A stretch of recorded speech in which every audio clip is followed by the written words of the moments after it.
Close the chat. Got it. Think that's now everything. Can I shove this out the way? Kind of. It's working. Yes. Fantastic. Okay. Yeah. I'm going to sit down for this talk because I'm kind of tired today, but also means I can see my notes a little bit better. But thank you so much for coming along. So yes, so my name is, as I said, Sean McDonald. I've been at the University of Glasgow now. Well, I've been here in some capacity since 2010, which is kind of cosmically horrifying when you think about it, but it's a lovely place to be. Did my PhD on effective haptics with Stephen Brewster. The formatting is broken on this slide for some reason, but it's I did evoking calming experiences with evocative vibrations for socially anxious users. Since then, I've done various postdocs on various topics, normally though through a lens of looking at user effective experiences. And today I'm going to be talking about this project here. This is my current IAA project, ASRAM, augmenting zoomorphic robots with effective interaction using mixed reality, and kind of how I came up with it, how I pushed for it, and then got it to where it is now. Because I basically had this as a shower thought one day, and I slowly kind of on the side while I was doing my various postdocs on various topics, progressed it because it was a topic I was really passionate about, and I wanted to try and get it to work. So let's get into it. So general motivation for why I'm interested in this kind of research is that people in general personify and emotionally attach themselves to inanimate objects around them all the time. This is present both in these kind of objects that are designed to be emotionally attached to, but also, people get emotionally attached to their cars or to things around the house. Particularly if they have with cars, I often found if they have a long and kind of cantankerous relationship with the car, you can really breed emotional attachment to it. And designing around this, like actually acknowledging this and designing around it, gives us the opportunity to both engage with users on an emotional, aesthetic, and a personal level, not just on a functional level. But it also provides an outlet for users to engage more emotionally in the things around them. Currently, a lot of the interfaces that we see around us are quite functional in nature. And then people might have emotional responses to or with these things, but they're designed first and foremost to be efficient or functional, not necessarily to foster emotionally expressive relationships or interactions. And a great example of this is zoomorphic robots. So zoomorphic robots are designed to be objects of personification. And I chose to kind of study them because I thought this was a great kind of example of a kind of object which is designed for this, but is not necessarily always very successful, at least in the hands of everyday users. So there's many upsides to zoomorphic robots. They can offer a kind of an alternative to pet companionship for those who might not be able to access or keep pets. Maybe there's a financial issue, a health issue. Like I'm allergic to basically all haired animals, so that's off the table. My partner is raging about it literally all the time. But also there's plenty of other issues. Wait a minute. The tenancy is another great thing. People who want pets, but they're not allowed because they rent, right? And that happens a lot of the time. You see people sneaking their pets into flats and then having to hurriedly sneak them out again whenever the flat inspection comes and hide the obvious animal smell.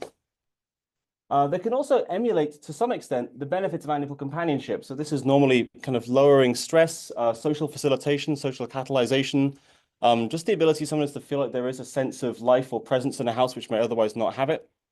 But most of this is shown in care settings. And they're pretty cute. They can foster good initial emotional attachment. Often with some people, you show this and people will go, that's a nice little guy, look at this. But there are limitations with these robots. They have pretty limited effective interaction, and little progress has been made with them in the last 20 years or so. A lot of the interactions is based on a few kind of simple kind of user interactions, like maybe a couple of stroking behaviors, maybe a gentle kind of overall touch detection, maybe voice, maybe a couple of keywords, and then often maybe they're able to emote, make certain sounds, but nothing very complicated. And especially when it comes to long evolving relationships that you might experience with a pet, where you feel like your relationship with that pet is personalized to your experience with it, and you can feel like you two understand each other. This is quite limited. Exploring the design space of these robots is also expensive and obstructive. And building prototypes, for example, these are prototypes that are designed to just show different kinds of emotional expression. They often end up quite limited just because having to build things that can do multiple things at once like this in a robot from scratch is quite challenging. Similarly, you can imagine that augmenting, for example, Paro here to suddenly show a whole new raft of emotional expressive modalities, unless you basically, take it apart and start either change its programming or take it apart and change how it's built, you run the risk of kind of creating a kind of a cyborg Paro where it's strapped on with a bunch of extra stuff, which kind of diminishes from the cute, simple zoomorphic affect and turns it into kind of a more of a archetypical mad scientist research piece than a lovely little guy that you want to hug. And finally, the use of these robots is pretty limited now to quite receptive old and young users in care settings. So, talking like kids in hospitals, old folks in old folks' homes. These are folks that may not really have much choice in what they interact with. They don't have a lot of necessarily social interaction to go by apart from perhaps occasional family visits or care visits. And so this connects to the social substitute. And in general, often they can be receptive just cognitively as well, more receptive. They have less options and more need. But in general, domestic use, they suffer from the 3-month problem. The 3-month is a fuzzy term. It can be as long or little as the user finds. But basically, when a user relationship with the robot starts, there's kind of some suspension of disbelief driven by a lot of novelty, right? You're finding out what the robot does. It's kind of like exploring different aspects of a new friend or a new pet. However, as the novelty gives way to predictability, users start to see the matrix beneath the robot. They can understand when I do this, the robot does that. When the robot does this, that's because this is happening. And this is the range of things it can roughly do, and so on and so forth. And now they have to start proactively personifying the robot. They're no longer being taken in. They're having to go, I choose to believe this thing, which I now really know is not a person, not alive, but I'm just going to pretend, hopefully. And if not, then it'll likely become subject to boredom, novelty, and be kind of discarded. We see this in other media systems of media all the time. Like, you could take lovely, serene Stardew Valley here, farming simulator game. It's nice to start off and feel like you are part of this idyllic life. You might develop emotional attachment to your villagers or your animals, but pretty soon people will systematize it and they'll start working out, okay, now I've stopped really caring about these animals as animals. Can I reinvent factory farming from scratch? And this is a situation in Stardew Valley where the game gives you other measures of kind of reward for when you interact with the thing beyond just the emotional element. You doing this gets you more milk, which is good for money, and money is used in the game. Once the social zoomorphic robot, you stop having that emotional attachment to it, there isn't then like a backup reward mechanism. That is meant to be the basis. And so without an alternative reason or compulsion to engage, these robots fall by the wayside. And some may just not feel any suspension of disbelief to begin with. So there's also just like a raft of users that will they just, for many different reasons, we're actually investigating this right now. There's no initial even connection in the first place. So the big idea of this project that I had was, I want to explore if and how zoomorphic robots can better deliver the benefits that they could potentially deliver and fulfill the emotional needs of everyday domestic users by building richer, longer relationships that maintain the suspension of disbelief a little bit longer, so that people who might benefit from having a pet alternative this could be a viable thing for them. But I'm not an engineer. I did start an engineering degree in the University of Glasgow and I failed it. So I wanted to find a way that I could do this work. And I decided I would maybe try a novel approach of using XR prototyping to explore this space for a few different reasons. One is that we can use this to circumvent the very difficult physical modification process of robots. A lot of study with robots just uses the base robot because it's hard to modify them. And a lot of robots from scratch are often a little bit, they're the product of many, many months of painstaking design and implementation to build a thing which might not match up to the quality level that someone might expect from a Paro or a Kubo, just to get to that stage. And a lot of robot companies, especially zoomorphic robot companies, build up a robot and then go out of business immediately afterwards when they reach market because they can't sell them. I wanted to use this as like a blank canvas space, but also this is kind of almost a meme in the XR community, but we are on the cusp of everyday AR. It's right around the corner, guys. Look, they're now in these glasses. But in a general sense, we're getting closer each year. And if we had everyday AR, then you could maybe circumvent the needs to have these modified robots in the first place and just have the original robots and project things onto them to allow you to have these emotional relationships built directly off designs from this prototyping without even needing to go to modification. So the issue with this topic when I had it was it's a cool idea, but it's quite wide. There's a lot of things you could do, a lot of things to investigate. And I wanted to start somewhere. I had this idea, well, maybe if I do a side project, I could use this to snowball into a proposal. And I just wanted to do something for myself. At that point, I've been doing a lot of postdocs with a lot of different people, kind of finishing off work, finishing other people's analyses. I hadn't done something for myself since my PhD, and I was kind of missing that first author feel. But I don't know where to start. There's so many things we could invest, so many different kind of research methodologies, factors, and so many different questions. So I decided that I would start somewhere that's quite traditional in this space. We'd start with a nice traditional effective expression. This is the thing that we kind of saw with those earlier robots that were struggling to express even 2 or 3 modalities simultaneously at once for comparative evaluation. And those weren't even very zoomorphic. They were kind of more little droids. And I was like, well, maybe we can do something with this. So I'll now go into the section. This section, if you went to my ISMAR talk, will be a bit boring, but I don't think any of you were there. So I think actually it's fine. So I'll talk about with the first kind of study we did for feasibility and how we designed it, what we found, and then move on to how the project's going. So this is the robot that we use. This is Kubo. Kubo is like a little kind of furry cushion thing with a tail. What I like about Kubo is that Kubo has zoomorphic elements. They're furry, they have a tail, they communicate zoomorphism, but they're very abstract, which means that they are a lovely blank canvas to put stuff onto, because nothing really clashes with Kubo. They don't have a face, for example, so you can add a face and it won't look weird. If you project a face onto Paro when you already have a face, there's some uncanny concerns to be had there. And it does have some limited interaction. It has a tail that varies in speed and direction. It kind of senses sound and it senses touch. If you like yell at Kubo, it will go, oh God. And if you're sitting next to Kubo and sleeping for a while, then eventually it will kind of shuggle it to go, hi, I'm here, by the way, pay attention to me, and kind of draw interaction. There's some nice little bits, but it's very much on the you're personifying its end of things. It has a soft static heartbeat as well. So we made a virtual reality replica of Kubo. So basically, there is Kubo is here, and when you touch the physical Kubo, well, in VR, you feel it, so you have some passive feedback to try and lend a bit of verisimilitude to your virtual reality experience. But within this virtual reality setting, you can now play around with it and do all kinds of stuff with it. This was right before the MetaQuest 3 became big and made AR super easy, but that's just foreshadowing for later. So this was all done in VR. Yes, we used passive feedback. We wanted all hand tracking to try and maintain as much semi-naturalistic hand tracking touch with these robots as possible. That's a big thing about these zoomorphic robots, is that this social touch is a big part of what drives this interaction and kind of the goals of this interaction, to kind of simulate aspects of that kind of pet ownership. We used the Quest 2, some Unity, and real-time delivery through. So then we had this big table of expressive modalities. So rather than only trying 3 modalities, like most things did before, we had the opportunity to try absolutely tons. So we had 7 expressive modalities. So we had color and sound. These are the most commonly tried in previous work. The ability in VR and particularly in AR to add kind of thoughts above the robot. So we added emoji that could kind of signal their emotional state quite clearly. Movement, in this case, this was the tail movement. We used the same tail paradigms they already use, but just mapped them in VR. And then we also added text and spoken text, because these are, at least in online communication, quite common ways to express emotion, not necessarily though for zoomorphic robots. We were interested to see how that would go. And we used 5 basic emotions from Ekman's basic emotion model, with 35 total combinations. And then you can see here kind of how this varied. So you've got the faces up above, then you've got the different kinds of tails. So for like the happy tail, we had like wide wags. This was taken from some research on emotion expression.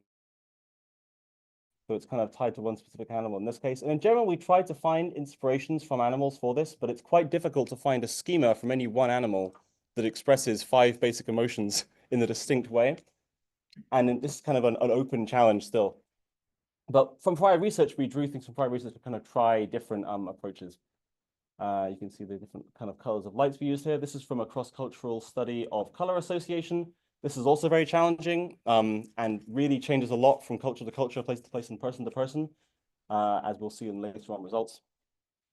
So we have all these combinations, and we will go, okay, let's try this out on the robot and do a big comparative evaluation. So we should have some sound here, but let's see. Any sound? No? That's a shame. In any case, you can still see the robots. This is the light modality. The sound, you have things like kind of high, rising. This will be, there is. There, it's the classic Zoom thing. They're getting the sound, but we're not. That's okay. I can substitute. So for the facial expressions, here's an example of facial expression printed from users of shots. Here's an angry emoji for this kind of emotion. Here's this is pink light, which was to represent happiness or love in our experiment. The sound, so this would be kind of like a slow falling peep for the sound, like a whoo, but it has different kind of different sounds drawn from prior work. And then for the tail movements, these are just drawn from the robot itself. And then for text, we have quite basic, just basic statements of feeling, and the text to speech is just the robot saying that same text. So we did a big comparative evaluation. which involved both kind of first the comparative evaluation section and then some participatory prototyping afterwards. We took a bunch of measures about participant demographics, their VR experience, negative attitude towards robots, their familiarization. Then there's a familiarization period with the robots where they kind of got to interact with Kubo as it was. Then they went into VR and tried it out. So we've got 28 participants for this. For each expression, participants tried to first identify what expression was shown. So which emotion did they think it was showing? Then how effective they felt that expression was at showing that emotion in terms of clarity. So, maybe you can identify it, maybe it was kind of a guess, you're not really sure, versus how confident you were. And then rated the empathy towards the robot based on what it was expressing. So you have an angry expression, do you feel empathetic to it? Do you feel its anger, or do you feel it's just showing you an angry face with no real meaning behind it? Participants ranked these modality preferences and discussed rankings as well as discussing their experiences with animals and their general opinion on the more naturalistic versus the more artificial expression types. And then we did participatory prototyping, where participants went in and they got basically a debug menu where they got to try all the different modes and kind of combine them into multimodal expressions to see how they might choose to use this in multimodal expressions if they were allowed. And with some qualitative data analysis with thematic analysis. So what do we find? So our participants had no strong bias for or against robots. For our presence, we had excellent presence, satisfactory involvement, and very good experienced realism. So our VR simulation did okay on this front. And then we found that the modality, so what kind of modality was used to express emotion, was very, very significant on all three of these measures. Emotion only significant, so which emotion was being shown only on accuracy, and then there was an interaction as well.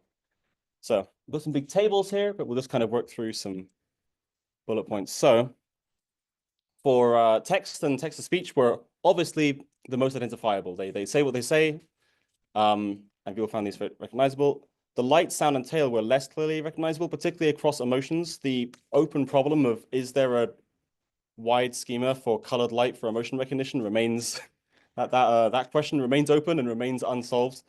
But sad for blue for sad and red for angry did okay. Scared and surprised as emotions were just hardest to convey in general across many different modalities. It was hard to know both how to separate these two and also how to convey them and make them recognizable in general. When it comes to how effective participants thought these modalities were, they considered the face and the emojis to be most effective. They were still quite recognizable, but they felt that they were more effective because they kind of, in interview discussion, they did roll some of their impression of just how, they rolled some of their impression of how empathetic they felt towards the robot into this effectivity rating when asked about it afterwards. So text and text-to-speech were less effective despite being extremely recognizable. And light, sound, and tail were more ambiguous for specific emotions and not considered very effective on their own. And then when it comes to empathy, generally just lower levels of empathy than in terms of people were less sure about how empathetic they felt than recognition or not recognition. Face elicited the most empathy, then emoji and tail, and then the tail kind of going back to the levels of effectiveness that were perceived. Other modalities, such as text and light, received the least empathy. The people did not feel any empathetic connection to these at all. And there was kind of simple empathy across all 5 emotions. There wasn't like a really big sway between the different emotions. And in terms of how they ranked them in isolation, the face was the absolute supermajority, by far the most preferred when given the option. This kind of interested me because although the face is a thing that most robots like this include, there are robots, like Kubo is a good example, which is an abstract robot which doesn't include a face. And it includes it for a reason. It's trying to be a little bit less specific, a bit less uncanny perhaps by not including a face that can then feel clashing or strange. But when given the option to have a face back, faces were definitely what was preferred, followed by emoji, sound, tail, and then text and speech, text and light were the least preferred.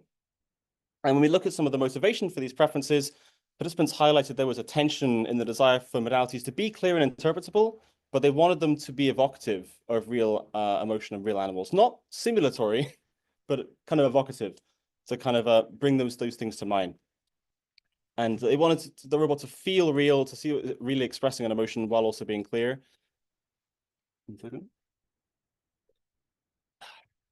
Participants' impressions and expectations were contextualized by their individual animal experiences. So some worried that they kind of misinterpreted Kubo's thoughts or feelings because they didn't really have much animal experience and they thought that's what it was drawing from, particularly for things like the tail movement. Although to be honest, across the board, tail movement was a little bit just challenging to interpret when put in isolation. And others felt empathetic towards the robot because once again, to them, it looked or behaved a bit like a pet. It evoked that kind of relationship.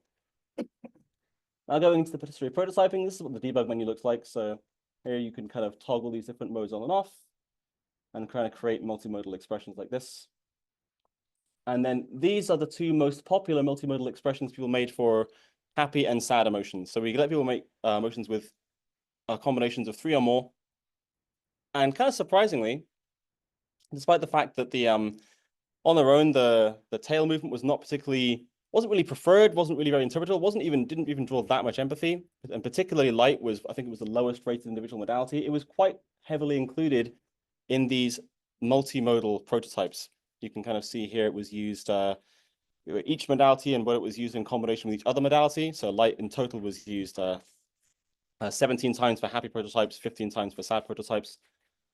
And this is kind of interesting. I've kind of wondered why it is that when put into this multimodal context, these things had a different priority. So we kind of asked them for their rationale on this. So participants prioritized evocative and naturalistic modalities first. That's the first things they added, where they go in, I want it to feel like an animal. So give me some face, give me a tail. And that's to kind of establish that base level of connection. And then they supported those modes afterwards with modes that lent extra clarity to the expression they were building. So then they would add maybe some emoji or text, and also to provide ambience and amplification. So they wanted the kind of the base emotion to be maybe ambiguous, but feel natural from the first emotions, and then to kind of just make them really, really clear and strong later on. They wanted to be able to check what the emotion was for here with the emoji. And yeah, you can say just amplification from P2. And yeah, despite poor ratings, light was used in the majority of these multimodal designs. Actually, there's a bit here that I left off from the ISMAR talk, but I can add here. One of the interesting implications of that was that it was used a lot, especially for people talking about wanting the robot to communicate more ambiently. This robot the entire time, and it's showing you things right in your face. But people were kind of ideating about, well, what if the robot was in my house? There are some things where you have to look at the robot to see what it's doing, the emoji above its head, its facial expression. People wondered about if the robot could change its project ambient light into the room or make sound. This could draw your attention to the robot in a more ambient way, let it be part of the kind of social space without you having to be constantly locked vision on it the whole time. Yeah, so what were the implications that we found for effective expressions for robots, at least from this VR prototyping trial? So yeah, participants sought to evoke animals rather than simulate them with holistic multimodal expressions. They preferred modalities that evoked animal experiences to provoke emotional connection. But they also wanted modalities that extended beyond animal capabilities. Yeah, they weren't looking to create things that communicated with them as pets can. When given the choice, they added these extra clarifying modes on top, even though that would kind of take it beyond a category that pets would normally use to express themselves emotionally. Kind of simpler naturalistic modes, but then more clarity on top to potentially compensate. And then modalities that allowed the robot to signal its emotions ambiently, yeah, like light and sound, could allow them to engage with different users in the home environment rather than these controlled one-to-one interactions. So overall, evaluating the modalities from this study, the face was clearly front and center, the most preferred, the most clear, and generated the most empathy in our participants. And the emoji could be used if a participant already possesses a face, like Para, for example, to kind of signal these emotions where the face is harder to change, basically. And then yeah, light, sound, and tail were modalities that didn't really stand on their own as modalities, but worked quite well in multimodal prototypes. And the text offered by text or text-to-speech was just not worth the lack of evocativeness to users, even though it was very, very clear. So we kind of put together a diagram of kind of a few different ways you might implement these things in terms of if you wanted to do it in a hardware sense, you could add built-in speakers for the sounds. You could build on screens kind of like Baxter has, for example, that kind of sits on the front of the robot that could allow you to add things like facial expression and so on. Tail movements make it built into the robot, or you could be added on. There's actually some cool work about people putting mechanical pet-like tails onto Roombas, for example, to try and lend them a bit of animism as they kind of trundle around the home and give them a sense of being more personified. There's already kind of work on that.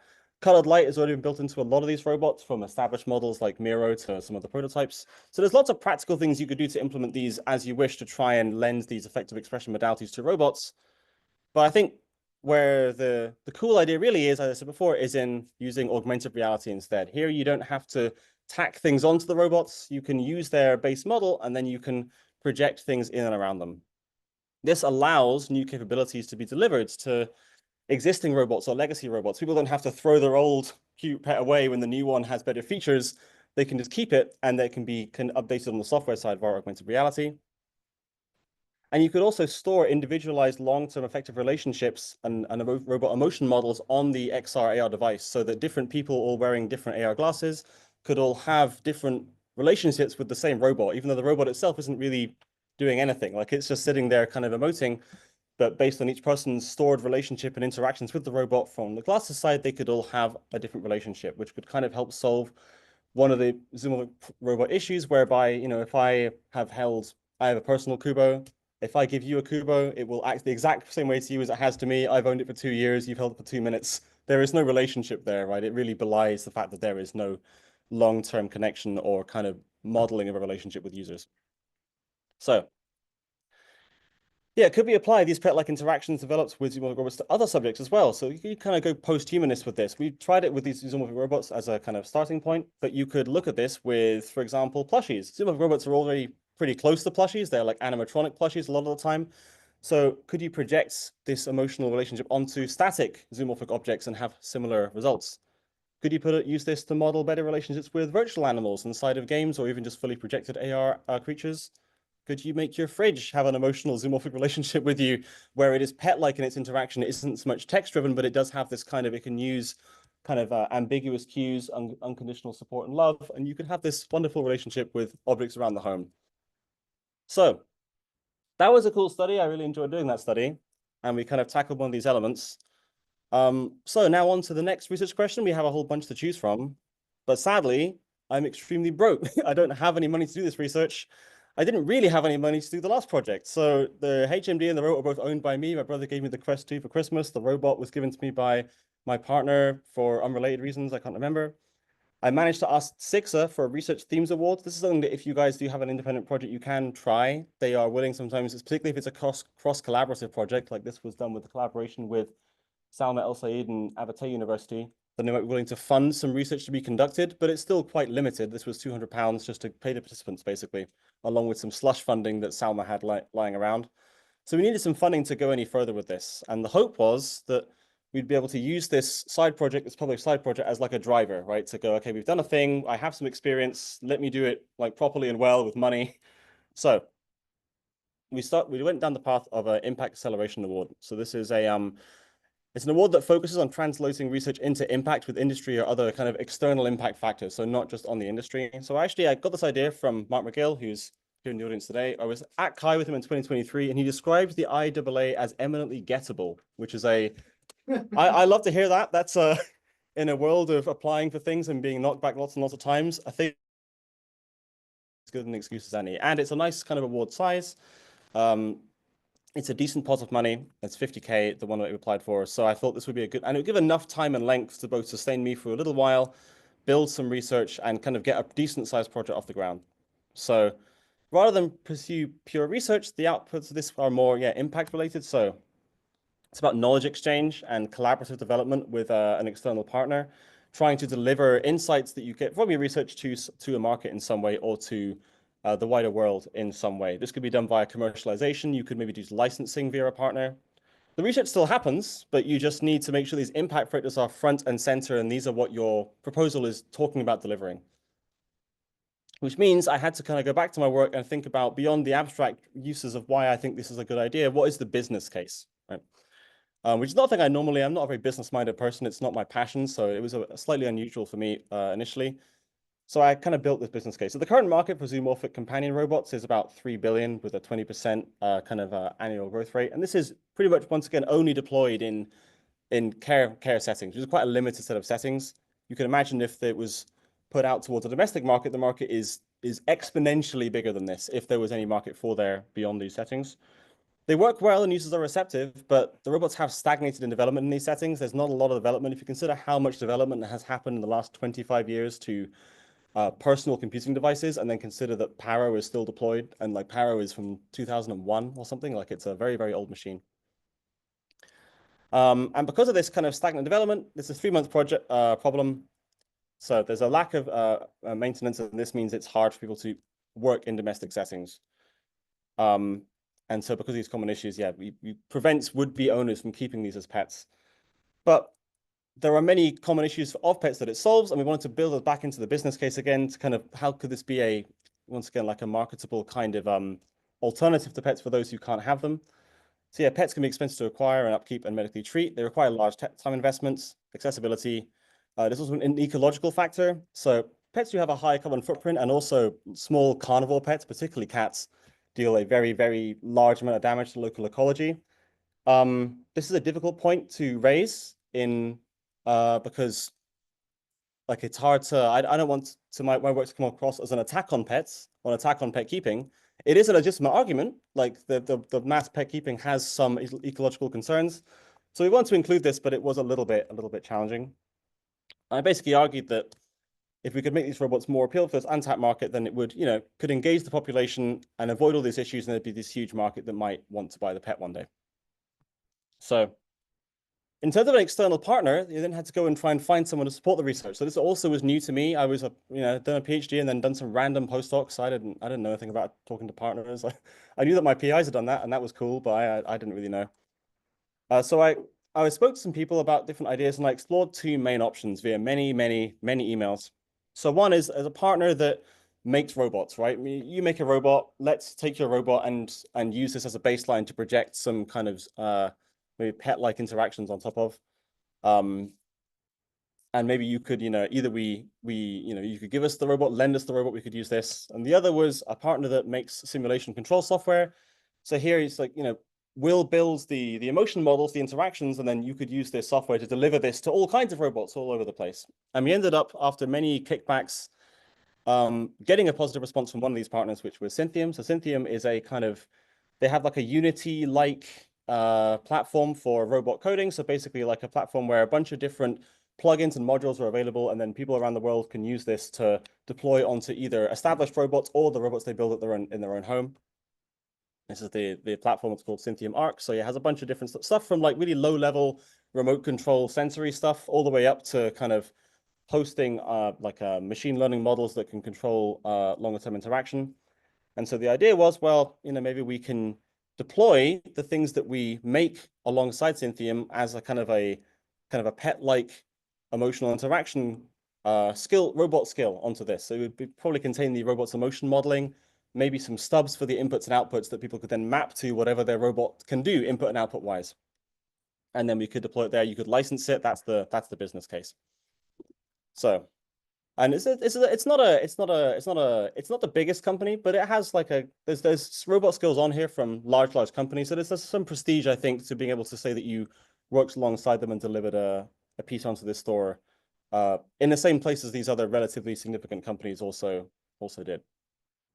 So we had this idea for a partner, and then we want to chart, okay, what do we want to do in this project? Like, how do we want to go? There's still way too much stuff to do, and we have like 1 year if it gets accepted. So we wanted to investigate kind of a standard requirement gathering, and then I'm a big fan of participatory design methods and iterative participatory design methods with users. I like to kind of work with them and kind of build things up slowly and gradually. So we started off with doing some individual differences in robot receptiveness. That's what we're doing right now, actually, kind of investigating aspects that haven't really been investigated much for zoomorphic robots before. Like, are there broad cultural, age, or gender differences in why people are so receptive or very not receptive to these robots? People can find them very uncanny or not. And if you do a robot study, you kind of have to accept that approximately 35 to 45% of the people that come through the door are going to be very turned off by your robot. But it's like, is there a way to understand who these people are? Is there a way to know who we're marketing for, trying to help, or who we're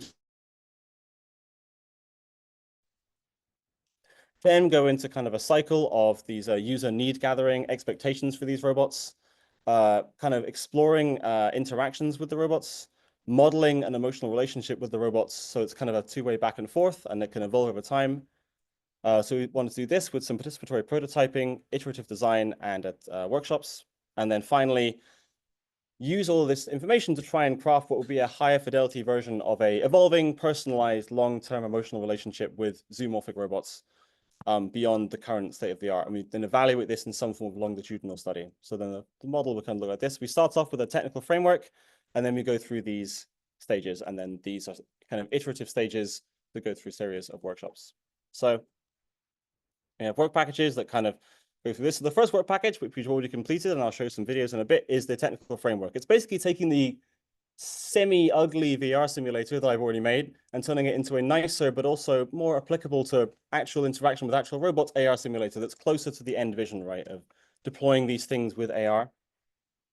Then going through this kind of loop of the formative evaluation of these novel interaction capabilities that are using the AR prototype to kind of quickly adjust things, add new modalities, change new interaction modalities, all without having to make any costly or difficult modifications to the robot itself. Then implementing this into a higher fidelity, and then delivering whatever we make onto the Synthium Arc store to make impact and make this available as a licensable product outwards. So unfortunately, the LJ was rejected. This is always it's always good when you get an email for any kind of paper and you can just control F for unfortunately, or just scan for it. That's the only word you need to read, right? Unfortunately, the rest of it kind of follows on. And I got some really good feedback, but I did need to, this is advice for anyone that's going to do one of these projects, I needed to go and acquire this feedback. I needed to go and wrest it from the panel. So I got no feedback from the thing. They told me I would get feedback, and then 4 weeks later, I was like, I don't think that's coming. So I emailed one of the guys on the panel, and then he met with me and basically walked me through his thoughts as one of the panel members, which was really, really helpful. I'd highly recommend doing this kind of engagement if you can, because you get really detailed thoughts. So one was just that we need to increase the business focus. There were some lingering researches in the manuscripts that were kind of belying the goal of the research. They were a hangover from my, I wrote this as a research proposal initially, and then I scoped it into IAA, and these were kind of hangovers of that. The next was, there were concerns about the ecological sustainability. I wasn't really sure. So there was a concern that I was implying that the reviewers' pets were all environmental problems that they shouldn't have. This I do not believe, to be clear. Like, it's okay. My parents have pets. Like, I'm chill. I wanted to highlight that there is a benefit, but there was some concern. So I scoped the environmental sustainability closer to the fact that this could prevent churn of robot models, right? You no longer have to keep building new robots and throwing them away. Now you're deploying new interaction onto the robots, and that's also an environmental sustainability benefit. And also, I set a permanent member of staff as the PI. So PDRAs like myself can be the PI of these projects, but they don't really like to give it to you because it's quite risky, right? By the time you hear back that you've got the project, you might have lost your contract and be gone. You might have taken it up somewhere else, whereas a permanent member of staff provides a solid base. So I asked Mark McGill to be the kind of normal PI. He's got great expertise in MR, and he gave the kind of the initial idea to do the IAA, and he always gives great feedback as well, so it just seemed like a good fit. And with all this, it was congratulations. We got there. It's part-time. It's accepted. Fantastic. So we're now preparing to run. As well, this is an outdated line. It's now running. It's going. This is from November when I added this line. This is the runtime of the project. Hoping I can do all I can in these 11 months to tackle these various research questions. The future is very, very full of stuff. There's far more stuff to do than there is time to do it. And if you're interested and want to collaborate on zoomorphic robot research like this, or you like the idea of the approach, then please let me know. I have until the end of November to work with you on these ideas before I can do it on a strictly free sense. So how's it going so far? We have some updates since the last time these slides were made. So I built the technical framework. This is quite a lot of fun. So we have kind of 3 main cores of the technical framework. We can, 1, project the emotional display modalities onto the robot. These are kind of based on the ones we evaluated in our VR study from before. But now we can also allow the robot to detect user emotional interactions, and we have a background model that models the robot's personality, motivations, and its emotional responses to interactions. So why does it do things? So this is a little video. I think that the Zoom guys will have sound. So we're having a great time. But basically, the robot has a bunch of it has kind of tailored interactions like this, kind of wake-up routines. And then once it gets going, it will kind of show off the different modalities that we ended up being able to adapt in that we chose from our prior evaluation. So this is the face. It's kind of sitting there on the robot. We also chose the sound. We have the thought bubbles. We also decided we would use the thought bubbles to kind of communicate affordances for other more specific interactions. So for example, if it's sleepy, you could add kind of little ZZZs to the thought bubble to kind of communicate that, because they don't possess the same level of rich body language that a pet would do, or even close, right? So this is before this. You can add stroking to the robot. We have colliders, so if you show the robot to throw backwards, it gets mad at you. This is like a standard canned interaction. You can show different colored auras. This once again could allow the robot to communicate in a wider space in the room than just directly looking at it. You can't hear this, but just imagine I'm saying the robot's name. Speech recognition for a bunch of different types of words. What are we doing here? Oh, this is me calling the robot a good robot. And it says, yes, I am. What a happy guy. We also have, this is an idea from Mark that we had in, oh dear. So we'll go back to it. We've got another idea for some proxemics, basically, some simple proxemics. So Mark gave us the idea of using just a gaze beam from the front of the headset that you can use to detect roughly the angle between where you're looking, where the robot's looking, so the robot can tell if you're spending a lot of time looking at it or near it versus away from it, and it can care about this if it wants to. It also knows your distance because it's just the distance between the headset and the place where the trackable robot is either been hardware placed or software placed. So if you walk away from the robot, which we'll see in a little bit, it can get mad at you or it can get sad at you. Right now in the video, these are all very canned interactions. They just kind of show this off. This video was made before we then implemented the emotion model. We'll get back to it in a second, but I'm nervous about pressing forward because it skips the slide again. I'm just going to let this play out a little bit.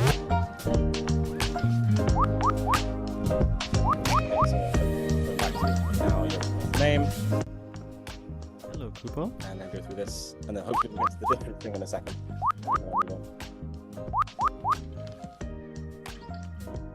Feeling happy? This is it being recognized as a robot again. Being happy about it. Okay. And here we go. So this is the gaze. So yeah, this is it, indicating that you're looking directly at it and firing off this little kind of eye emoji just as a test. And then you're able to hear this, but the robot is going to show blue, show a crying face, and also make a very long, sad, slow beeping sound when you walk away from it. You come back and get closer to it, give it a little stroke, and the robot is happier again. So these are these like kind of nice kind of interactions that show the kind of things it could show, but these are all very like mapped one in, one out, right? Where the robot does X when I do Y. This is the kind of the exact kind of thing that would make a user see the matrix after like 2 weeks. They'd be like, every time I do this, the robot always cries whenever I go to the fridge. This is obviously not ideal. So we'll talk a bit more about how we did some more modeling for that in a second. So we have these kind of 4 emotional display types. These are taken from the VR study and implemented pretty similarly with some adjustments. You can't do ambient because you can't ambient light right? The light doesn't bounce off anything because it's not actually real light. So that was kind of an interesting challenge. We went for this kind of bubble thing because we wanted the robot to be able to basically project its emotional expression further into the room and catch your peripheral vision, perhaps. And then we have these new interactions that I described here that are all done with fairly simple stuff. There's nothing very complicated going on here. It's just a bunch of kind of stuff you could implement in AR following tutorials, but based around this kind of an invisible robot model that is projected and placed onto the robot, very similar to the VR study, but it's just invisible. And then we have this absolute diagram of doom. So this is the computational model of emotion. So this is based off of the Fatima model of emotion with some extra stuff. So basically, there's a lot of different computational models of emotion out there. A lot of them are for human-like agent interaction. There's not very many for zoomorphic or pet-like interaction. And so we took a bunch of different goals from a bunch of different robot studies, a model, and then added some extra stuff, and then we're going to test it in this work. And all of this technical foundation stuff we will put in, but it's all very subject to change. We wanted to know what we can add, what we can do, but when the users get their hands on it, stuff will get cut, stuff will get added, stuff will get entirely reduxed, but it was partly to let me know what's the scope of what we can do on a 1-year project. So we didn't accidentally write checks that we definitely couldn't cash in the last 2 months of the project. But basically, the way this works is, here's the user with their headset. When either the user interacts with the robot or the robot cares about something, we'll talk about that in a second, it gets appraised, and it gets appraised based on the robot's mood, which is modeled based on a VA kind of valence arousal kind of long-term temperament. And within that temperament each day, the robot can have a daily mood. So there's a certain range within their temperament of which they can feel. So if they are feeling particularly bad that day, then a robot that is feeling overall good could feel kind of annoyed or kind of sad. But most of the time, they're going to feel fairly happy with what happened, their mood. this gives you some numbers. The numbers get fuzzed a bit, once again, to try and mask the consistency of responses to the same events so that the robot can respond similarly and understandably, but not identically to the same thing happening over and over again. And then once you have this number, three things happen. So if it was a nice thing that happened, for example, then this will push the robot's mood a bit better. So if the robot's having a rubbish day and you give it lots of positive attention, it will slowly push its mood to be a bit happier, and vice versa, right? If the robot's having a bad day or a good day and then when the bad stuff happens, its mood will slowly worsen. Similarly, the robot has these need gauges. So these are basically things the robot cares about. These are drawn from animals, an animal hierarchy of needs. And also it's based around kind of common interactions that you might want to have with a pet-like robot. So the robot wants a certain amount of social touch, it wants a certain amount of rest, a certain amount of general socialization, and a certain amount of hunger, which you could either have like mimed feeding animations, or this could be a battery life, to be honest, this would also work. And then it has these thresholds. So when the robot gets to a low point on this gauge that ticks down over time, it gets to here and goes, oh, I haven't had any social touch in a while. I would like some social touch, in the way that your cat might run and jump on your lap and go, hello, I'm here now. The robot can't jump on your lap, sadly, so it relies on you engaging with it and prompting that interaction. So when this event happens where the robot goes, oh, I would like some social touch, that then also sends an event over here that then gets appraised. And based on how the robot's feeling, the robot then feels differently about that. A sad robot who wants social touch may express itself differently to a very excited, happy robot that wants it. But they both still want the same thing, but it will trigger different responses. Anyway, all of this appraisal passes through here, and we get a response decision, which is once again mapped on a kind of a more finely segmented for short-term emotional responses valence arousal grid. That gets chosen, that gets sent to these modalities, that gets sent to the user, and then the user sees that and maybe responds. And in the meanwhile, the robot will show passive displays of its current moods. This is a big old thing. All of this stuff can change, but this is a starting point that takes a bunch of the kind of the needs and wants that prior research has kind of identified could be useful for this kind of interaction, and then puts it into a new model that we can work with and then change. So that's what we've done so far. Next up, I'm currently analyzing a giant survey that's all about understanding the factors that drive receptiveness to robots. Then we'll do these formative evaluations, where we basically start off with kind of blue sky, pie in the sky ideas about what people want robot pets to be, and then filter that down through what we've done, see how these things match up, what's fulfilled by these, needs fulfilled by this, what isn't. And then slowly we'll do more focus workshops where we'll use the fact that we have this nice adjustable, quickly digitally changeable AR framework to do workshops where people can come in, try the framework themselves, make notes, and then we can do quick iterations the next week where we have changes have been moved, and try and do these kind of short-term iterative prototyping of all these different things that are not really possible on physical robots nearly as much. It's a much longer time frame. And then finally, we'll do a big longitudinal evaluation and framework delivery at the end. And that's a bunch of references. And that's me. So thank you very much.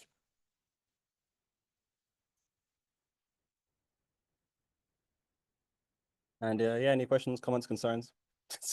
Go ahead.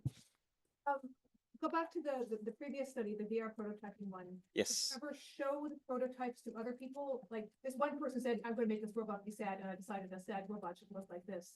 Did you ever show that to other people who could tell, to see whether other people could tell that was intended to be sad or anything like that? So we actually know we did not show across the multimodal prototypes. That would have been quite interesting. I think we have at least an okay idea of roughly how that would go, only because we've got a decent idea of the kind of the comprehensibility of the different modalities. But in terms of how these multimodal modalities makes us know we didn't have any cross comparison, that would be quite interesting. We had quite similar themes across these multimodal prototypes, which I was surprised by, to be honest. I thought I was going to get way more variety in what people built and why they built them. But in general, yeah, we ended up with about these two archetypes plus maybe one or two modalities was about 70% of the total things that were built, all told. And a lot of the time, if there wasn't a face, there was an emoji instead, and that was like the main difference. But yeah, no, we didn't do that. It would be interesting though. And it would be interesting to see when we're doing these group workshops, how different people's perceptions align or don't align or clash when they are trying out and seeing these things on the AR machine. Because yeah, I'm quite curious to see how that will work. This was mainly all done in Solo for convenience and scope mainly. Mm-hmm. Mm-hmm. Just wondering how to interpret that, Mm. especially with the two sort of common prototypes. So basically the number on the left of each of these cells is how often this this modality was used alongside other modalities, and when it's the same cell as itself, so face and face, that's the absolute amount. So of the 27 people that prototyped a happy expression, so 28 people that prototyped a happy expression, 27 used a face and everything. Alongside a face, 12 people used an emoji, 15 people used light, 10 people used sound, 26 people used a tail movement. Okay. If that makes sense. It's not a it's a slightly tortured table, I will admit. So, just looking at those two sort of most common ones, I Mhm. noticed that actually the sad one Mhm. doesn't have light. La, la, la, la. That's sort of like, is a trend. Are there certain trends, I'm just wondering, to portray happy versus sad? So there were, yeah, the main thing that was different. So the sad one still had, it didn't have light as the third most popular, but it was fourth most popular, and it was used quite similarly across, 17 times in happy, 15 times in sad. This is just the most common three modalities boiled down. The main difference is that the sad sound people much preferred. That's the sad sound was much more effective. It was the most effective of the sound stimuli we tried. It was like this, yeah, this kind of, if we go to here, for example, I think, sad and sound. That doesn't reflect that strongly on this table, but when it comes to people using it and discussing it, people liked the kind of slow, long peeping noise, and that's why it was more popular in the sad prototypes. But I think in terms of light was actually used quite similarly across both, and it was a commonly used thing in augmentation in concert with these other modalities. Hello. Are you creating the ultimate manipulation? No, this is a good point. So yeah, particularly when you get to the kind of the post-humanist stuff of taking this thing into anything. Yeah, I think there's a lot of benefit to be had from robots like this for people for whom for people who would benefit from it. But the answer is in terms of how it could be misused, yeah, kind of. Only in so much that almost any effective driven interface which has an expectation of what the user's emotion will be when using it and is designed around that has the potential to form emotionally enriching and beneficial scenarios, and also the potential to be used coercively and to be used as a reward mechanism and to be used also as a, we see this in, I mean, LLMs are a great example. LLMs are extremely reinforcing in their language. It's incredibly hard to tell you that you've done anything wrong, even if you definitely have. It's quite an effective car salesman-like delivery. And it's a small bit of kind of expectation of, if I talk to you like this, then you will feel like this. And I think that these could 100% be used for ill, but also for good. I don't really think there are many effective technologies that can't be used to manipulate people if you are so inclined. So There's a video I really like to show when I give talks about this. If you watch The Good Place, yes. you know when they're trying to have Janet? Mhm. Yeah, that Yeah. video is on YouTube, and that is a really, really good video to sort of show, like, thought experiment for, it's an artificial character that for reasons that the people in the show need to be activated and she starts to take into life. Yeah. It brings to mind the I forget what the robot serenading its own death with the dance before shutting off its access to the internet for good. Yeah, I don't think there's a way of getting involved in this space without this. And even if we design it and provide hard design guidelines to avoid these things, it will not stop companies from using it in whatever way they are legally allowed to do so. So in my opinion, I think the best thing we can do is to look to offer the best ways to produce effective, useful interaction while minimizing harms. All we can do is try and promote and highlight ways to minimize harms. I think that the modern technological world has shown that we cannot stop harms. They're happening, and I don't think anything that we can do is going to stop the harms if they're legal. But yeah. So this capacity for the likes of Meta, every day they are. Yeah. Probably very keen to apply these effective to all your household objects. 100%. Yeah. I'm in fact writing a proposal that is all about this, basically. It's about, I love the idea of enabling people to have effective emotion, like effective interaction with the world around them. Because people up until the industrial age, the majority of interaction people had with animate things around them was filtered through some kind of emotional lens, like it was animals and people.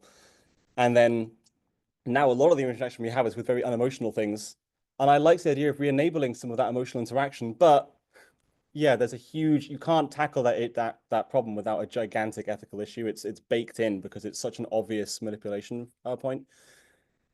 And it's just another dark pattern at the end of the day.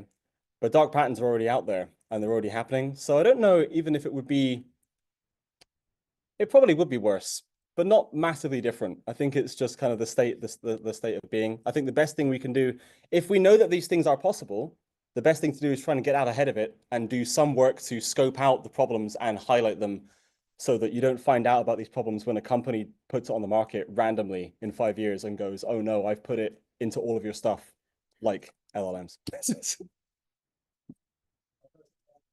Oh gosh. For the initial study, I don't think we are 100% talking about human-robot interaction. Robot fit adds a robot added to its digital twin, and maybe this is why the multimodality was preferred. Maybe with AR, you could have different outcomes. Yes, that is definitely true. That is 100% true. This initial kind of proof of concept has the scope very much tied within VR simulation. There is good work to show that VR simulation of eventual AR implementation interfaces has often high applicability, but not really in zoomorphic robots. It's new in that space. That's why it was a novel idea. So no, I 100% agree. That study is what it is. And I'm looking to see if we find interesting, different, either correlatory or totally contrasting results in this and how that changes. So you're very right to point that out. Thank you for the presentation. Why did you only explore colored static light and not more complex patterns and animations? Scope creep. So we had like 10 different expressive modality patterns for the that initial VR study. We had to keep cutting it down to get it within the hour and to get participant fatigue not too bad, and to try and make it so that each of the modalities was distinct enough from each other that people could meaningfully compare them. We had different types of text as well that I wanted to explore, like third-person passive text versus the robot speaking as itself text I was really interested in, but that got cut. So it's scope creep. I think this is really interesting. There's some really interesting work generally on animated and colored auras, particularly for AR and agent interaction, that I'd recommend looking into. I can't remember the name of the paper or the author, which is a shame, but that stuff exists. It's really interesting. But for us, we're just trying to keep the scope semi in check, especially now that we're doing output modalities and input interactions and a model and all these other things. But yeah, I think that stuff is a whole, you could go down a whole PhD, like 6 months to projects about that, and it'd be really interesting, I think. Yes.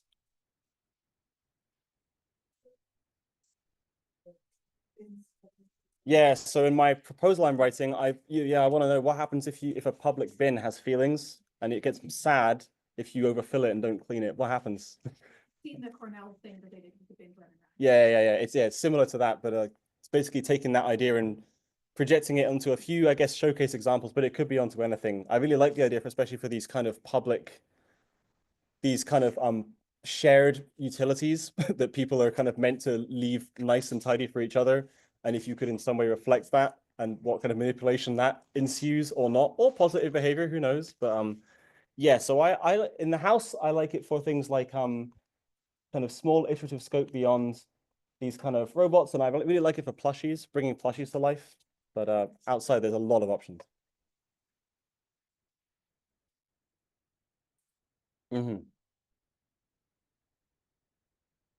Yeah. So you could yeah, the scope is basically literally endless. It's literally endless. There's way too much.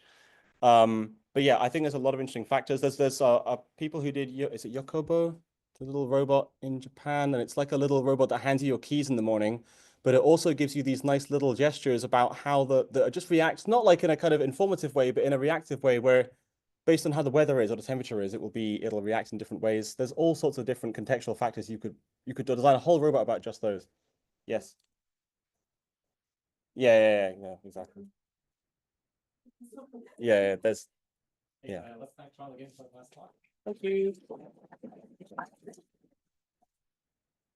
All right. We'll have in 2 weeks another talk. Actually, we'll be on the 3rd of April. We have an external speaker this time. So yeah, looking forward to see that. And if anyone wants to go to the pre-Chi Day, that's on the 10th of April. And if you're on the 6th HCI mailing list, you will have got a registration email already, but yeah. Let's see, there was a one-day preview of a bunch of other stuff that's gonna be in Japan. Thank you very much for that. Sean is giving another talk tomorrow at the Upward seminar, so. Yeah. Try to It's make it on. to Los Angeles. It's- Interesting. Okay, goodbye, friends. Emily. Yes, we had a few chats with Emily. There's a lot of overlap, right? Actually, it was literally the paper that we're currently writing for Roman. Ah. She did this prototyping study, and then we're just running everything right now where we show the prototypes to other people.